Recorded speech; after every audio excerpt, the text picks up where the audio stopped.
Hey there, folks. Thank you, everybody, for joining us. We're going to give everybody about another 30 or 45 seconds to get off of their previous meetings and join us here.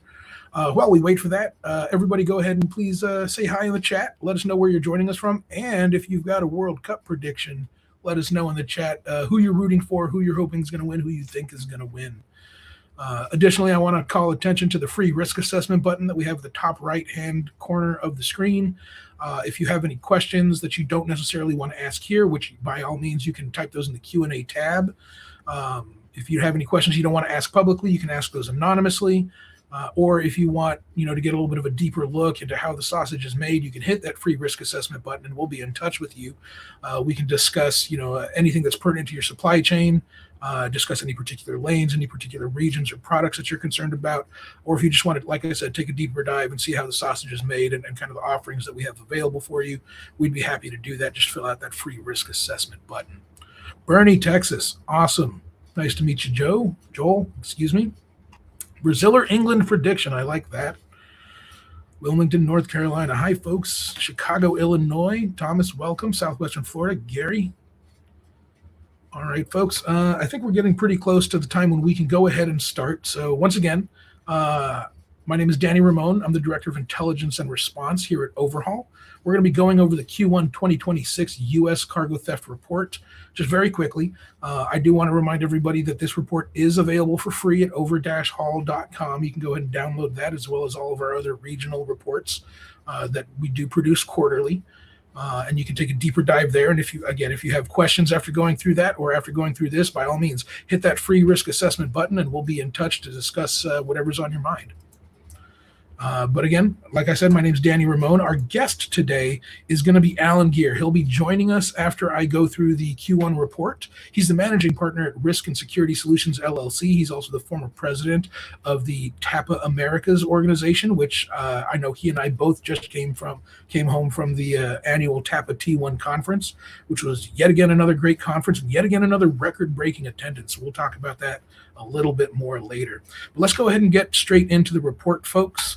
If you guys want to take a deeper look at this and some of the statistics that we have broken down in the report, you can download it at over-haul.com under the resources page. Now, when we look at the map, this is, again, just Q1 of 2026. The hotspots never change, right? And the hotspots are always going to be where we've got intermodal density, where we've got things coming off of ship and going on to over the road or onto rail or between any of those modes. It's just where we happen to have a lot of density, right? But some of the things that are changing, because we're seeing a lot more change quarter to quarter and year to year than we used to in the pre-pandemic era, is that we're seeing the activity somewhat equalize across the southern United States if we're looking at C3 and C4, which are the different quadrants here. Typically, whatever quadrant has LA in it is the one that's going to be head and shoulders the dominant quadrant for cargo theft activity. What we've seen here is that it's kind of spread out. That line that goes more or less along I-35 in Texas is the dividing line there, and we're only separated by about 2 percentage points from the west side and the east side. And what that means is we're seeing a lot of activity spread out. That doesn't necessarily mean that cargo theft risk is lowering or decreasing in California. I would not say that. What it more reflects is that other areas are starting to rise up, not quite to the same level, right? Because it takes the entire southeastern United States to almost equal what we're seeing basically in just Southern California and spreading out into Arizona. But we're seeing some of these areas start to catch up, right? More attention is being paid there by these organized criminals. More activity is starting to happen there. So it's not only Southern California as the brightest hotspot. We're starting to see some other contenders sort of rise up and start to take a little bit of notice here. When we look at it exactly by states, I think those trends are exactly illustrated here, right? California is still head and shoulders the dominant state for cargo theft, and it likely will be for a while. But we're starting to see some dips, right? It's less than it used to account for in the previous quarter, which is Q4 of 2025, and it's less than it was in last year's Q1, so Q1 2025 as well. Same thing with Texas. Right? We're starting to see a dip there as well, but then we're starting to see increases in other states that were in the top 5 and the top 10 and will likely stay there as they jockey for position, but we're starting to see them account for a larger percentage of thefts. There's a few things that could be accounting for this. Obviously, better security practices at origin, drivers being better trained on the red zone, law enforcement getting a little bit more on the ball in terms of figuring out exactly what's going on and enforcing against cargo theft. But again, criminals being like water, they're just going to, if they're seeing roadblocks in one area, they're just going to go to another area. And if folks start, making sure that they're traveling that 200 or 250 mile red zone without stopping, they're just going to travel farther and keep following those targets farther until they have the opportunity to steal that cargo. Whether they're following it directly, because we have seen folks who modify their gas tanks to be able to extend their range on their passenger vehicles, or whether they're setting up separate home bases or forward operating bases, as it were, in some of these hotspots, and radioing ahead or communicating ahead to accomplices details of targeted trailers and tractors. In any case, they're not just giving up if their first few methods or angles of attack aren't successful. They're continuing to pursue. And I mean, the lesson here is that you can't just eliminate the lowest hanging fruit of your security vulnerabilities, because these folks are willing to go harder and deeper in order to pursue their stolen cargo. When we look at it by day of the week and time of day, we're not seeing a whole lot of changes. And I would caution people against looking too much at these unless we see multiple quarters with the same kind of trend, right? What we're seeing now is that we can't draw conclusions just from this without breaking it down further. We used to be able to, again, pre-pandemic, when 80% of cargo theft was theft of full truckload, right? And then when we looked at these charts, we were basically looking at a breakdown of theft of full truckload. But now we're dealing with not just theft of full truckload, we're dealing with large-scale pilferage, we're dealing with deceptive thefts, we're dealing with facility burglaries as well. And all of these have different areas of vulnerability in terms of time of day and day of week. One of the things that is consistent, though, is during time of day, we do see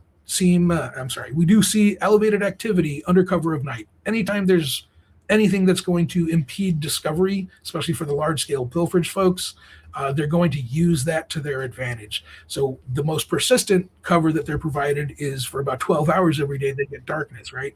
But that also applies anytime that there's storms, whether those are thunderstorms, high wind advisories, snowstorms, or winter storms. Anything that's going to cause drivers to park for longer periods of time and to be less likely to get out of their cab to do a well check or a seal check on the trailer is going to increase the likelihood of cargo theft, or it's going to increase cargo theft risk in that area. And when we look at cargo theft by product type, again, what I like to look at is continued trends. And what we have highlighted here in Q1 2026 in red is auto and parts at 11%. And 11% doesn't seem like it's that significant. I think it is, but what's more significant about this is that it's increased from both of the comparative quarters. And when we compare quarter to quarter, we're comparing not just the previous quarter, which was Q4 of last year. We're also comparing the same quarter from the previous year. So we're looking at where we just came from in Q4 of last year, but we're also comparing it to where we were exactly a year ago for Q1 2025. And to see a product type significantly jump in both of those quarters is pretty significant. And this is what kind of signifies the beginning of an actual trend, because as a statistician, I always tell folks 2 data points does not a trend make. But when you link 3 data points up like this and they're all trending in the same direction for something that usually doesn't happen, to me this indicates that we're starting to see an increased interest in auto and parts, right? So if you're a shipper of those, definitely worth taking a deeper dive if you want to hit that free risk assessment button and talk to us about exactly what we're seeing when we dive into the auto and parts category. If there's location hotspots, subtype, subproduct type hotspots in terms of batteries and tires tend to be perennial favorites in that particular category. We're also starting to see an uptick in theft of finished vehicles, right? Obviously, they're very easy to spot. They tend to be transported on vehicle carriers rather than in closed trailers or containers.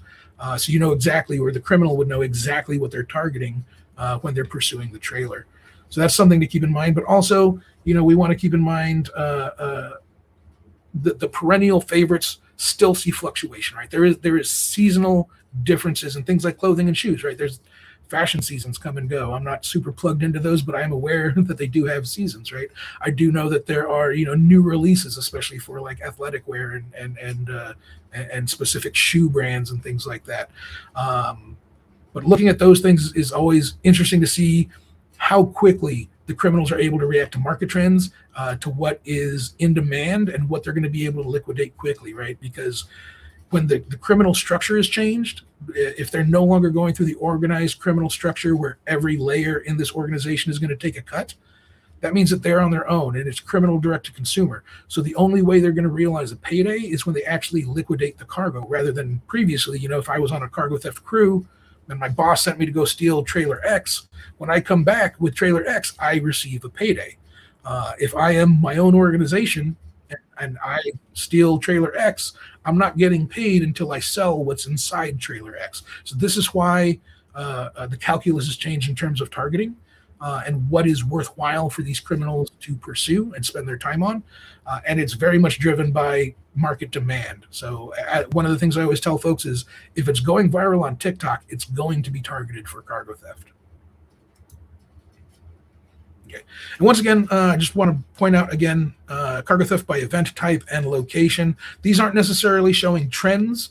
This is something trends on these points are something we can get into if you want to hit that free risk assessment button and ask specifically about that.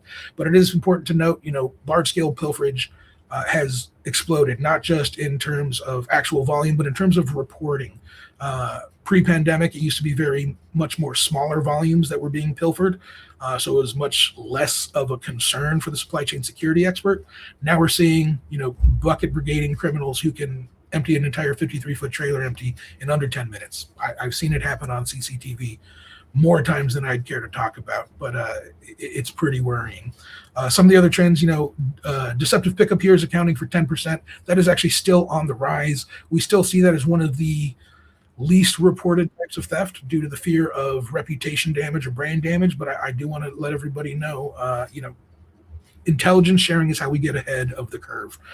We figured out, those of us who are at the tip of the spear, we know that not sharing information is doing nothing but helping thieves continue to practice the same types of thefts and the same methods at multiple targets. So I would encourage everybody, through whatever mechanism you have available to you. If you don't have one, come and talk to us. We are one where we can get the word out about any fraudulent or strategic thefts that you've experienced. We can get the word out about any bad actor carriers or brokers that you've encountered. Definitely let us know.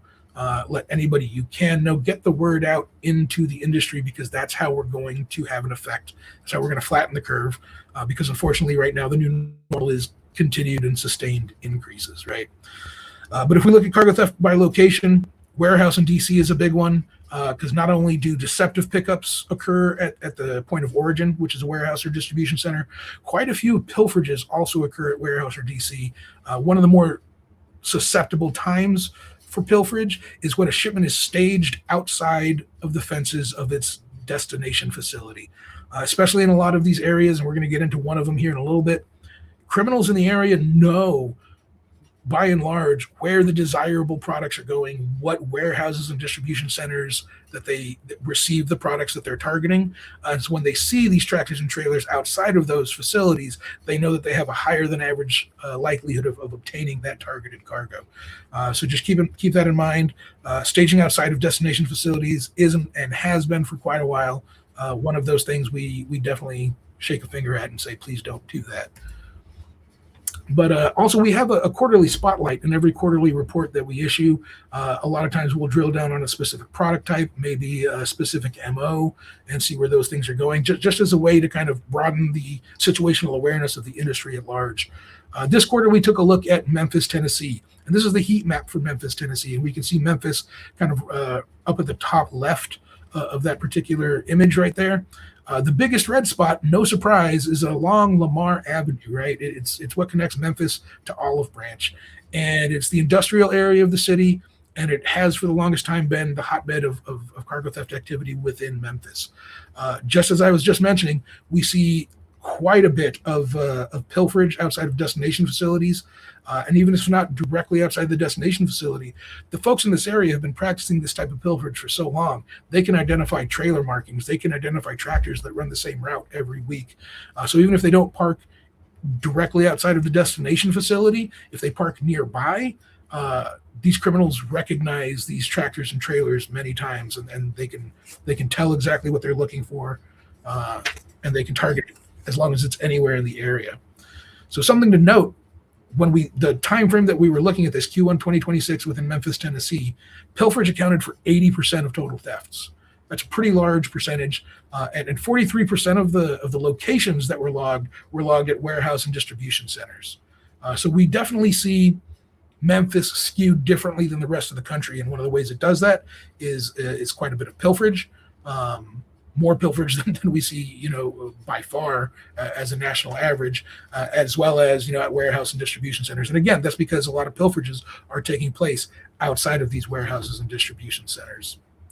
So before we get to the Q&A, I want to bring Alan Gear on, and we're going to have a little bit of a discussion with Alan Gear, and then we're going to open it up to Q&A for the chat. And guys, if you want to put a Q&A in the question and answer tab, we'll get to as many of those as we can.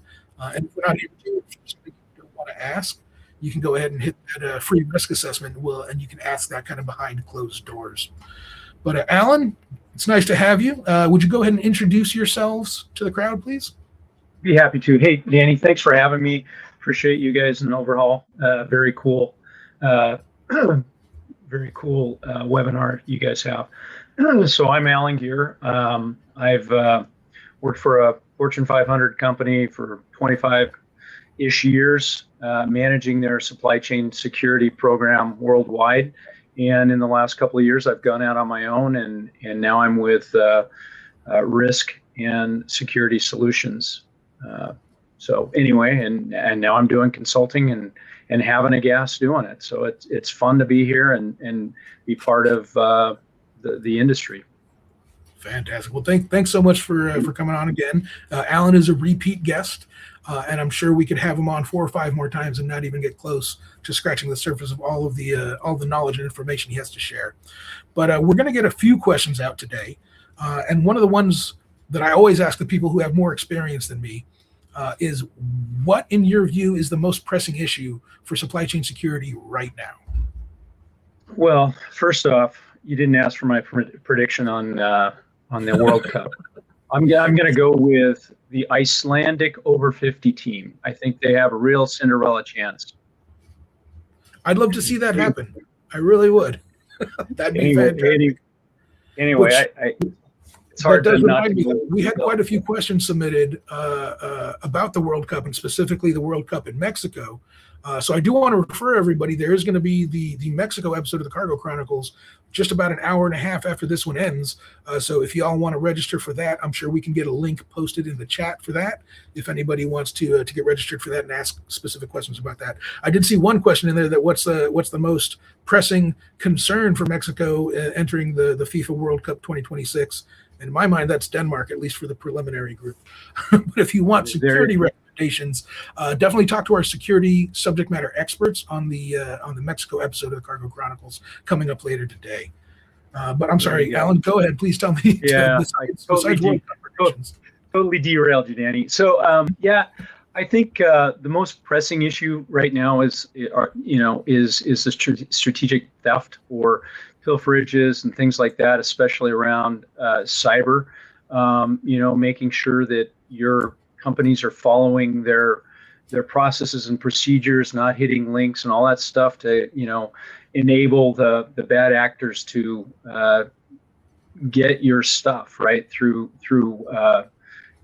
nefarious ways, especially through phishing, right? And then the other big thing is knowing your relationships with your carriers and your drivers. That is like the very first point of contact, right? You need to know who's picking up your stuff. So have a relationship with them, vet them. There are services and companies out there like you guys and others, at least have one company like that does the vetting, and then have a process and procedure to take that information and go with it. Otherwise, it's useless if you're paying for that sort of information. Yep, absolutely. I can't agree more. Now, we both came back from TAPA last week, Mhm. and I know we had a guest speaker there from the FMCSA talking about some of the improvements that they're getting ready to make. And it's really Yeah. awesome that, we're starting to see, as an industry, we're starting to see attention be paid to us from outside of the industry. So, we've got FMCSA and USDOT aware of the fraud problem. We've got the Corca bill moving through Congress. Mhm. What would you like to see from those organizations and from that bill? And in your opinion, how likely is it that they're going to have a lasting impact on overall trends versus just causing a temporary hiccup in the continued increase of cargo fraud? I'm I'm actually pretty optimistic about it, but anytime you're talking about the government and how their change is slow. It's hard to get through there, and we need to educate our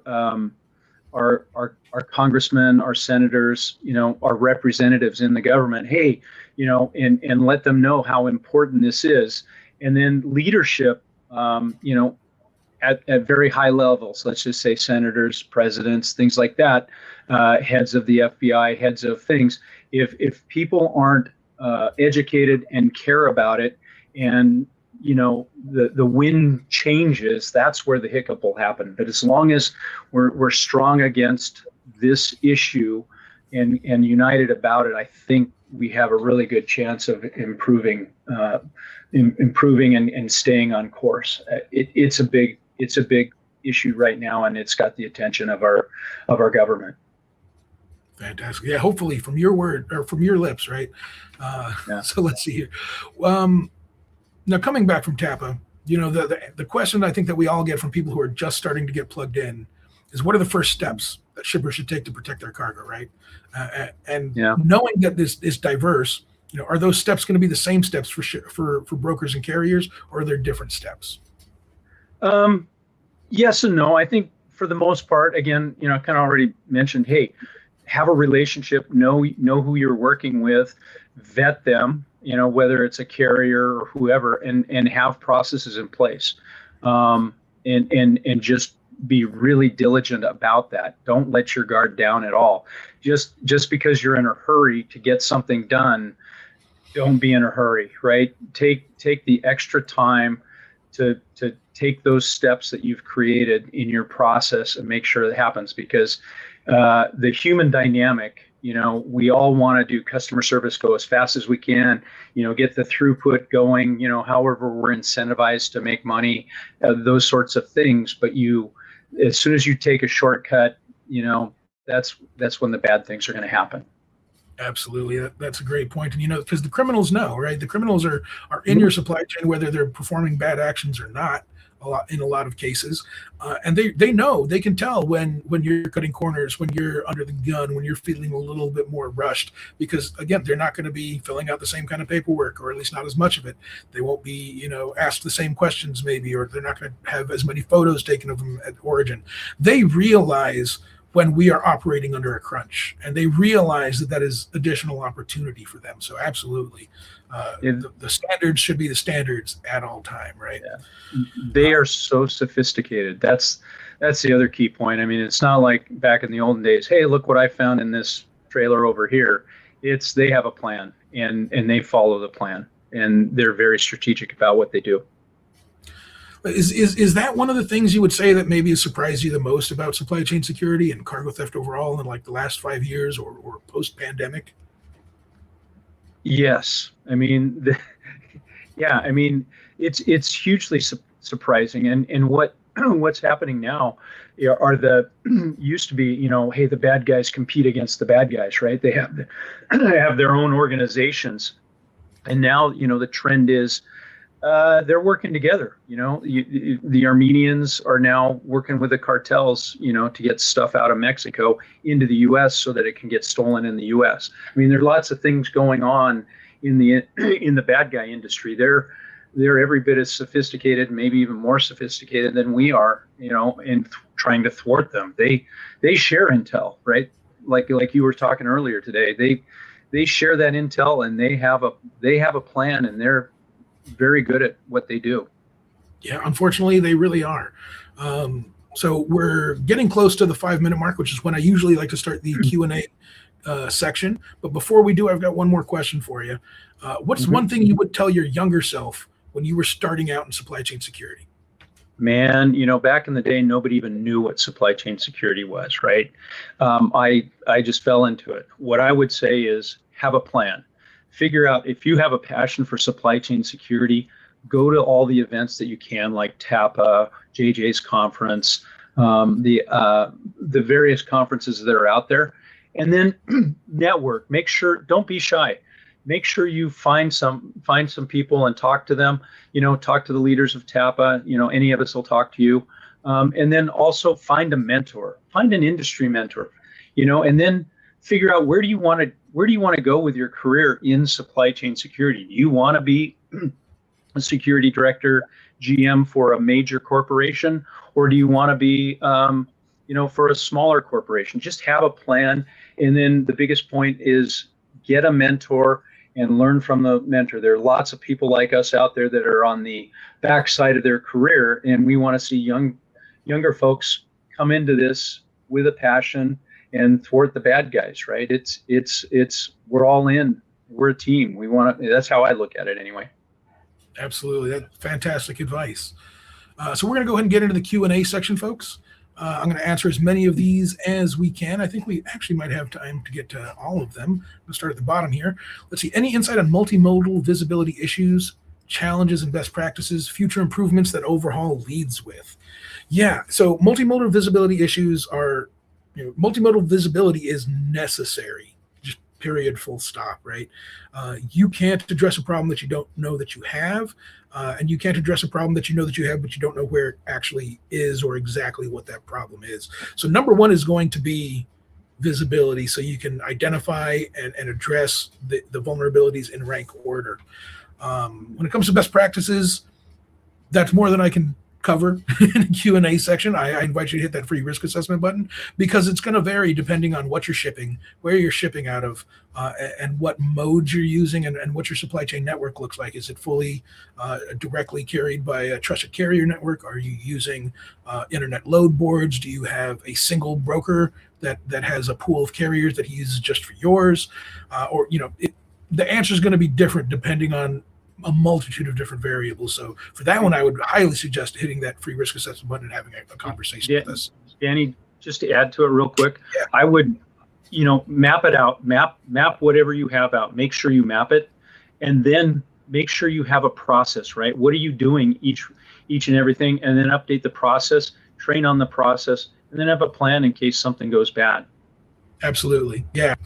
Knowing the process backwards and forwards is going to help you, but also, realizing that no plan survives first contact. And very often when something goes wrong, you're going to have to improvise. But having that plan laid out is going to make things go much smoother 99% of the time. So absolutely. I see how do year-to-date stats compare to year-to-date 2025. I think we mostly covered that, talking about Q1. I could talk about year-to-date, but the way that data flows in the supply chain industry is very fragmented and delayed. So we don't consider what the information that we have year to date to necessarily be complete. And comparing that to what is complete data from last year would be a little bit inconsistent. So, but again, download the Q1 2026 report, dive deeper into that. If you have more questions, by all means, please get in touch with us. We're happy to go over it in more detail. Now let's see here. Best way to find out when a carrier's identity is sold to prevent bad actors. Alan, do you have something for this one? The best way, again, you got to hire a service, right? There are a number of services out there. You guys are really good at it. Other folks do it, and then don't just do it once. Have the process in place. Do it daily, right? Do it hourly, right? Run it. And understand who's there, and some of those services really do a really good job of, knowing when something's been sold. But when an MC number is sold, that's a tough deal. We need to have strong laws to enforce sale and resale of those numbers. Yeah, it's important to realize that just the nature of strategic theft and fraudulent crimes is that nobody's ever going to have a full list, right? The list that is currently populated in many of these services is based off of open source information searching, usually on social media platforms for groups that are specifically designed to sell USDOT and MC numbers, right? And then those groups will be scrubbed, and then those USDOT numbers will be populated in a list. But those are not the only places to illicitly sell a USDOT or an MC number, so they're not going to be complete lists. Yeah. So I am an advocate of belt and suspenders. Use every tool that you have at your disposal, right? Make a phone call. Don't just rely on email. Make a phone call, look up the phone number online, and then get a relationship with the people you're working with. Yeah, absolutely. All right, let's see here. I think we've got time for maybe 2 more questions here. I see one here. I've heard you talk about the spread of fraudulent thefts to the EU. Should we be worried about strategic thefts in Latin America? I will say strategic thefts, fraudulent thefts exist everywhere on the planet right now. But when we're talking about the kind of trend that we're experiencing now, I'm not as worried in places like Mexico, Brazil, South Africa, places where the criminals operate with impunity versus law enforcement, right? The number one driver to adopting the skill set required for strategic or fraudulent thefts is to evade capture. The second biggest driver is the gain in efficiency, right? But if that first driver isn't there, if you're not worried about lowering the risk, it's going to take a little bit more for you to take that leap. You're already seeing all the successes you need to see with traditional theft methods. I'm not saying it's not going to happen. I'm not saying it's not going to become as big a problem as it is here. It's just going to take longer in those parts of the world for that to happen. Let me see here. And last question here. If we do not have overhaul, can we still report it to overhaul? Absolutely, you can. You can contact me directly, daniel.ramon@over-haul.com. You can look me up on LinkedIn, Danny Ramon at Overhaul, or you can report it directly to us. There's the multitude of ways you can get in touch with us on our website, over-haul.com. Do we have practices for preventing fraudulent pickups? We absolutely do. And again, it's more than we can cover in just a Q&A section. I'd invite you to hit that free risk assessment button, and we can discuss it a little bit more in depth. Alan, do you have anything to add to that one? I mean, that one's pretty much an overhaul question. No, you're absolutely. Yeah, that's a loaded one. No, I agree with everything you're saying there. That's fantastic. Yeah. Yeah. All right. Well, once again, thanks everybody for joining us. I want to thank Alan Gear again for your time, Alan, and your expertise, and joining us and sharing that knowledge with the wider supply chain security industry. Thank you, everybody. And once again, if you haven't signed up for the following Cargo Chronicles episodes, definitely check those out, especially if you're interested in what's going to be happening around the World Cup in Mexico. There is a link in the chat to register for the Mexico Cargo Chronicles. Thank you, everybody. Have a great day, and we'll see you on the next one.